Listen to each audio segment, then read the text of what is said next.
ನಮಸ್ತೆ, welcome back to my another mini vlog. ಇವತ್ತು ಸ್ಕೂಲಲ್ಲಿ ಕಿಂಡರ್ ಗಾರ್ಡನ್ ಪರ್ಫಾರ್ಮೆನ್ಸ್ ಇತ್ತು, ಹಾಗಾಗಿ ಎಲ್ಲರೂ ಹೋಗಿದ್ದೀವಿ. ಎಲ್ಲರೂ ಸೇರ್ಕೊಂಡು ಸ್ಯಾಂಟಾ ಕ್ಲಾಸ್ಗೆ ಲೆಟರ್ ಬರೀತಾ ಇದ್ದಾರೆ. ಈ ವರ್ಷ ಹೆಂಗ್ ಕಳೀತು, ಏನೇನ್ ಗಿಫ್ಟ್ಸ್ ಬೇಕು ಅವ್ರಿಗೆ ಅದನ್ನೆಲ್ಲ ಬರೆದ್ಬಿಟ್ಟು ಅಲ್ಲೊಂದು ಬಾಕ್ಸ್ ಇಟ್ಟಿದ್ದಾರೆ, ಅಲ್ಲಿ ಪೋಸ್ಟ್ ಮಾಡಬೇಕು. ಮಕ್ಕಳು ನಂಬಿಕೆ ಪ್ರಕಾರ ಸ್ಯಾಂಟಾ ಕ್ಲಾಸ್ ಕ್ರಿಸ್ಮಸ್ ಡೇ ಬಂದು ಅವ್ರಿಗೆ ಬರ್ದಿರೋ ಅಂತ ಗಿಫ್ಟ್ಸ್ಗಳೆಲ್ಲ ತಂದ್ಕೊಡ್ತಾರೆ ಅಂತ ಹೇಳ್ಬಿಟ್ಟು, ಹಾಗೆ ಇಲ್ಲೊಂದು ಫೋಟೋ ಬೂತ್ ಕೂಡ ಅರೇಂಜ್ ಮಾಡಿದ್ರು ಸ್ಯಾಂಟಾ ಕ್ಲಾಸ್ ಜೊತೆ ಫೋಟೋಸ್ ಅಂತ ಹೇಳ್ಬಿಟ್ಟು.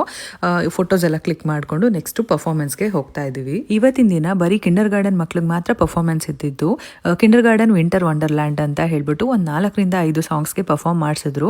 ಆದ್ಯ ಅಂತೂ ತುಂಬಾ ಚೆನ್ನಾಗಿ ಮಾಡಿದ್ಲು. ನಾನು ಸ್ಟೇಜ್ ಫಿಯರ್ ಇರುತ್ತೆ ಅನ್ಕೊಂಡಿದ್ದೆ, ನಾನು ಎಕ್ಸ್ಪೆಕ್ಟ್ ಮಾಡೇ ಇರಲಿಲ್ಲ ಇಷ್ಟು ಚೆನ್ನಾಗಿ ಪರ್ಫಾರ್ಮ್ ಮಾಡ್ತಾಳೆ ಅಂತ. ಯೂಟ್ಯೂಬಲ್ಲಿ ಅಪ್ಲೋಡ್ ಮಾಡಿದ್ದೀನಿ, ಇಂಟ್ರೆಸ್ಟ್ ಇದ್ರೆ ಚೆಕ್ ಮಾಡಿ.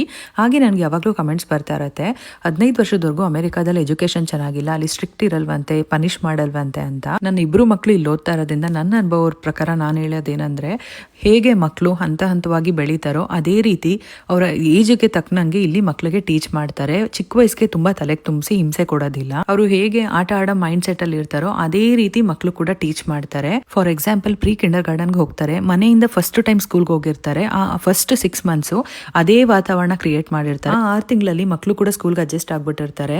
ಅಲ್ಲಿಂದ ಟೀಚ್ ಮಾಡೋದಕ್ಕೆ ಶುರು ಮಾಡ್ತಾರೆ. ಎಷ್ಟು ಬೇಗ ಮಕ್ಕಳು ಕಲ್ತ್ರು ಅಂತ ಗೊತ್ತಾಗೋದೇ ಇಲ್ಲ. 3rd ಗ್ರೇಡ್ ವರ್ಗೂ ಓಕೆ, ಆದ್ರೆ 4th ಗ್ರೇಡ್ ಆದ್ಮೇಲೆ ತುಂಬಾನೇ ಟಫ್ ಇರುತ್ತೆ ಸಿಲೆಬಸ್. ಇವತ್ತಿನ ಮಿನಿ ವ್ಲಾಗ್ ಅಲ್ಲಿ ಪುಟ್ಟು ಇನ್ಫಾರ್ಮೇಶನ್ ಶೇರ್ ಮಾಡಿದ್ದೀನಿ.